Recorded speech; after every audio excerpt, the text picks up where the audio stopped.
Okay, here we are, Bullseyes at the Buckeye series. Today we're going to be talking about stability in your feet, legs, and abdomen. So we'll start off with feet. What I like to do with my feet when I'm shooting is, first of all, you want to have a good stance. I typically like something in between closed stance where your feet are parallel to slightly open.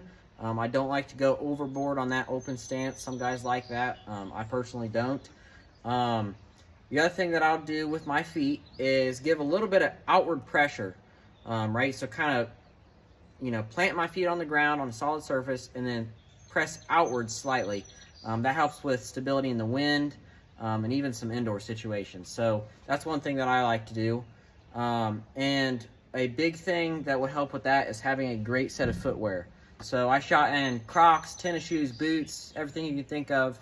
And I've kind of landed on these. These tend to be the best for me, especially when I'm trying to apply that, slight bit of force outward, in the wind. This is a Nike Metcon. It is part of the Nike Free Series, which means that the heel is the same height as the front of the shoe. That's what you want. Get you a little bit closer to the ground, less foam in there. You don't want really squishy shoes. That makes you just a little bit less stable. The other thing I like about this pair specifically is the sole kind of comes up high on the side of the shoe.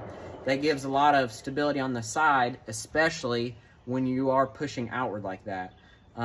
Crocs were really good. I shot in those for a couple years now, and I really liked them.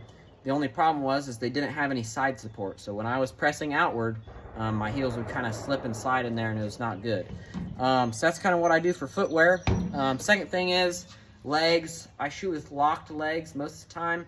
I'm not really jamming them locked. It's almost a kind of relaxed lock feeling. You can play with that yourself. Of course, that's on flat ground. When you don't have flat ground, sometimes you got to bend a leg. It changes all the time.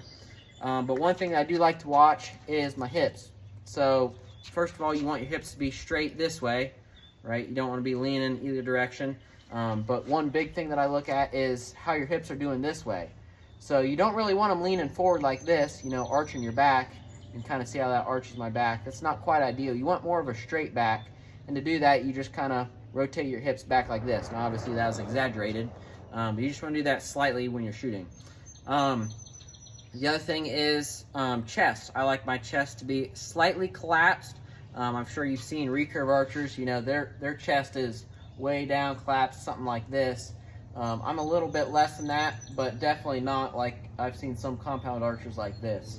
I'm kind of in the middle, and what that does for me is it shortens all these core muscles, and when muscles are shorter, they're a little bit more efficient, right? Same thing with, your bicep, tricep, any muscle you can think of, they're more efficient when they're shorter. So important muscles that you're using when you're shooting, keep in mind that you want them to be shorter in length when you're actively using them.